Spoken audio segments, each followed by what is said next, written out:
a candidate have passed the NICL examination. So உங்களுக்கான motivation நிறைய candidate pass பண்ணியிருக்காங்கன்னு வந்திருக்கு. இங்கே ஃபர்ஸ்ட் டவுட் நமக்கு எங்கே வரும்னா, மெனி கேண்டிடேட்ஸ்ன்னு வேணா வந்து பார்த்துருப்போம், இத்தனை நாளாக பார்த்துருப்போம்.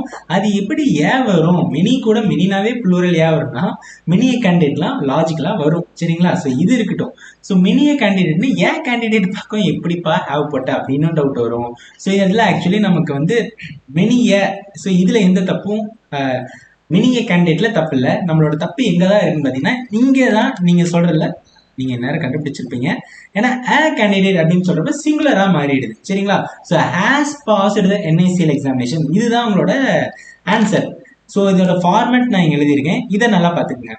மெனி கூட எப்பயுமே ஒருவேளை a வந்து ஒரு நவுன் வந்துச்சுன்னா அந்த நவுன் எப்படி தான் இருக்கும்னா சிங்குலரா தான் இருக்கணும். இங்க கூட நம்ம கரெக்டா போட்டுருவோம். ஆனா a கூட எப்பயுமே சிங்குலர் தான் நமக்கு நவுன் வரணும். நமக்கே தெரியல, ஏ சாக்லேட் தான் சொல்லுவோம், ஏ சாக்லேட்ஸ் அப்படின்னு சொல்ல மாட்டோம். ஸோ இது போட்டுருவோம். ஆனால் வேர்ப் ஃபார்ம் பாருங்களேன், வேர்புமே நமக்கு எப்படி தான் இருக்கும்னா சிங்குலராக தான் இருக்கும். ஏன்னா சப்ஜெக்ட்டுக்கு ஏற்ற வேர்ப் தான் போடணும். ஸோ சப்ஜெக்ட் சிங்குலர்னா வேர்பு நமக்கு எப்படி தான் இருக்கும்? சிங்குலராக தான் இருக்கும். ஸோ இதை வச்சு இதை ஞாபகம் வச்சுங்க. இனிமேல் மெனிய கேண்டிடேட்லாம் வந்தால் தப்புன்னு போட்டக்கூடாது. ஸோ இப்போ வந்து உல்டாவா இன்னொரு ரூல் சொல்லி தரப்போறேன். ஸோ இந்த ரெண்டாவதை பார்த்து குழம்பிக்க வேணாம். இதை நான் இப்போ எந்த ரூல் சொன்னேன்? மெனிக்கு பக்கத்தில் வந்து நவுன் வந்துருந்தா இந்த கண்டிஷன்.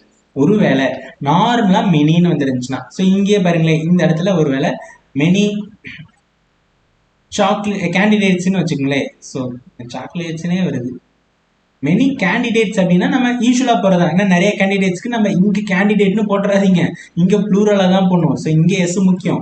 ஸோ மெனி வந்தாலும் a great many, a good many, இது எது வந்தாலுமே நமக்கு நவுன் எப்படி தான் இருக்கும்னா ப்ளூரலா தான் இருக்கணும். நான் இங்க போட்டிருக்கேன் பார்த்தீங்களா, எஸ் ப்ளூரலா தான் இருக்கணும். ஸோ இப்போ நோட் பண்ணுங்க, நவுனு அதாவது ப்ளூரலா இருக்கு, சப்ஜெக்ட் ப்ளூரலா இருந்தா வேர்பு நமக்கு எப்படி தான் இருக்கணும்? ப்ளூரலா தான் இருக்கணும். அதுதான் ஃபார்முலா. ஒண்ணுமே இல்லை, உங்க நவுன் சிங்குலர்னா வெர்பும் சிங்குலர். நம்ம சப்ஜெக்ட் வெர்ப் அக்ரிமெண்ட் நமக்கே தெரியும். ஸோ நவுனை பார்த்து மட்டும்தான் நம்ம என்ன பண்ணணும்னு பார்த்தீங்கன்னா இது போடணும். ஸோ இந்த கான்செப்ட் உங்களுக்கு புரிஞ்சுங்களா? இந்த இடத்துல நவுன் இருக்கு, ஸோ அதனால நான் வெறுப்பு போட்டிருக்கேன். எப்ப இங்க பாருங்க, மெனி ஏன்னு வந்தா மட்டும் தான் நான் நவுனும் சிங்குலர் வெறுப்பும் சிங்குலர். ஒருவேளை வெறும் மெனி அப்படின்னு மட்டும் வந்துருச்சுன்னா நீங்க ஆஸ் யூஷுவல் எப்போதும் போல ப்ளூரலாவே போட்டுருங்க, வெறுப்பும் சரி நவுனும் சரி. ஸோ இந்த கான்செப்ட் புரிஞ்சிருக்கும்னு நம்புறேன்.